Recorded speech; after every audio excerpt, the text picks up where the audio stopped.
There is something delicious about writing the first words of a story. Miss Potter 2006 starts with a simple question. How did such a gentle, quiet film survive so much pressure behind the scenes?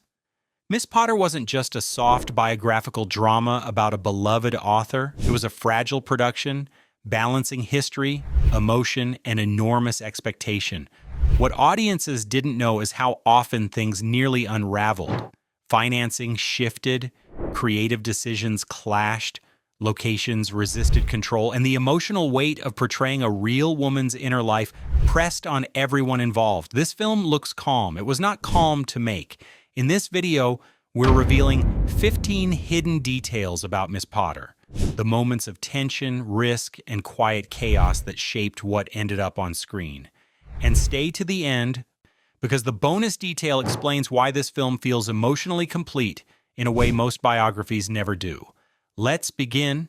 Fact number 1. The film was built around restraint, not drama. Most biographical films chase big moments, loud confrontations, clear victories.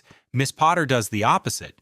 What audiences didn't know is that the screenplay is designed to remove spectacle. Entire potential scenes, public readings, professional arguments, dramatic reactions are intentionally absent. This wasn't an accident. It was a philosophy. The creative team makes a quiet choice. Beatrix Potter's life is shown through pauses, glances, and unspoken decisions. Not ambition, but persistence. Not noise, but patience. This approach creates constant pressure during production. Executives worry the film is too still, too inward, too subtle. But the restraint holds. It isn't a story about conquering the world. It's a story about protecting a private one. And that choice defines everything that follows. Fact number 2. Renee Zellweger had to unlearn modern performance habits. Renee Zellweger doesn't just play Beatrix Potter, she steps backward in time.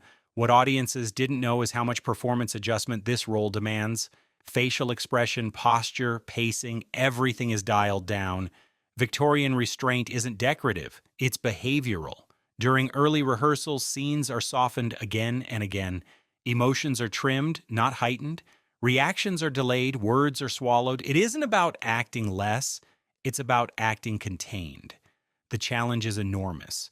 Modern performance instincts push toward clarity and emphasis. Miss Potter demands ambiguity. The result is a character who feels real precisely because she doesn't announce herself, not expressive, but expressive in silence. Fact number 3. The film's look was designed to feel unfinished. The visuals of Miss Potter feel soft, almost painterly. That's deliberate. What audiences didn't know is that the cinematography avoids sharp contrast and dramatic lighting on purpose. The image is meant to resemble a sketch still in progress. Edges blurred, colors muted, details implied. This choice causes tension during post-production. Early footage looks flat to some observers. The response from the filmmakers is firm. This is not polish, this is process. The visual language mirrors Beatrix Potter's creative life, art as something evolving, not perfected. It isn't cinematic shine, it's quiet observation. And that choice protects the film's emotional integrity. Fact number 4, the animation sequences nearly didn't happen. The animated moments, where Beatrix's drawings come alive, feel essential now. They were once uncertain. What audiences didn't know is how risky these sequences seem on paper. Mixing animation with live-action biography can collapse tone instantly. Too playful and the film breaks.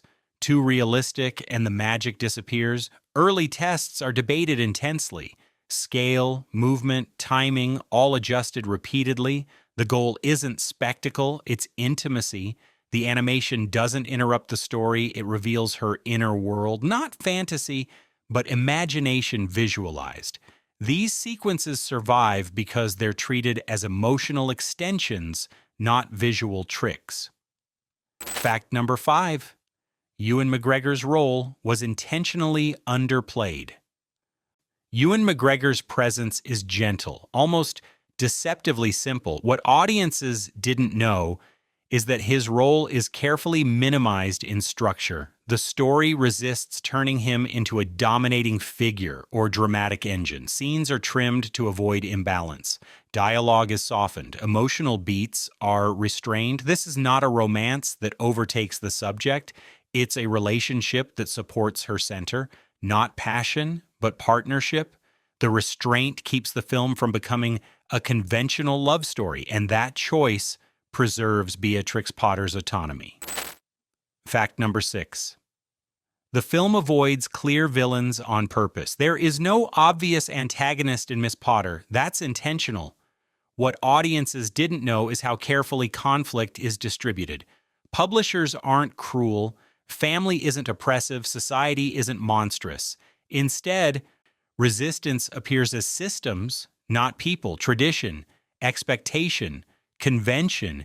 It isn't about defeating someone, it's about navigating pressure without losing yourself.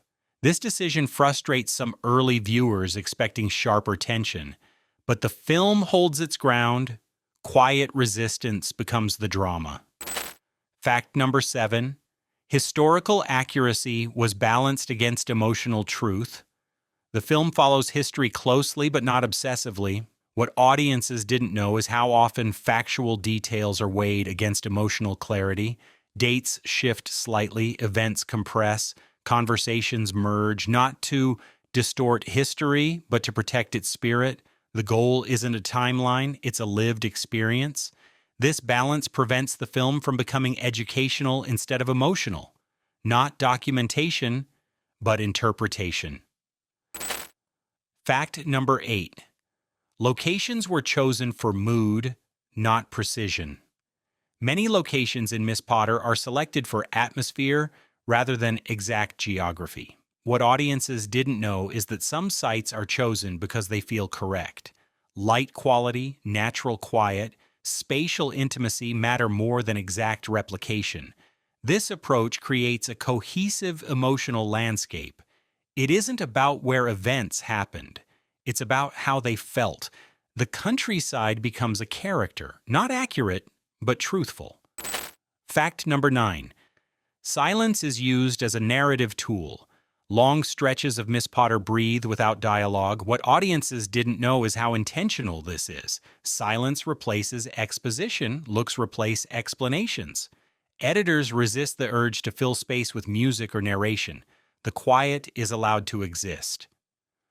Not emptiness, but presence. The result is a film that trusts the audience to lean in. Fact number 10. The film's pace was defended relentlessly. Around this point, go ahead and like and subscribe, because films like this don't get made without people noticing the quiet ones. What audiences didn't know is how often pacing becomes a battleground. The film refuses urgency. Scenes linger. Moments end early or late. Executives suggest tightening, speeding, clarifying. The filmmakers refuse. It isn't slow, it's deliberate. And that choice defines the film's identity. Fact number 11. The music is designed to stay out of the way. The score doesn't guide emotion aggressively. What audiences didn't know is how restrained the music cues are. Themes appear briefly, then withdraw. Silence often replaces melody. Music supports, not instructs. Not emotional manipulation, but emotional permission. Fact number 12. The film avoids the triumph ending. There is no grand victory scene. What audiences didn't know is how consciously the ending avoids applause. Success arrives quietly. Satisfaction replaces triumph. It isn't about winning, it's about settling. And that restraint feels honest. Fact number 13.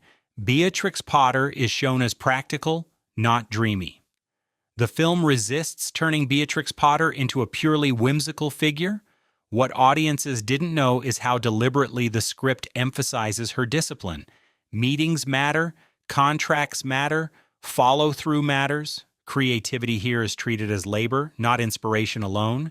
Scenes highlight persistence instead of fantasy, showing how careful decisions shape long-term success. Not whimsy, but work. That grounding quietly strengthens her legacy and makes her achievements feel earned rather than accidental. Fact number 14. The film was never meant to start a franchise. Merchandise ideas circulate. Expansion conversations surface. What audiences didn't know is how firmly the creative team resists them. This story is designed to stand alone, without sequels or extensions. No cliffhanger, no setup for more, just one chapter told fully. Not a brand, but a portrait.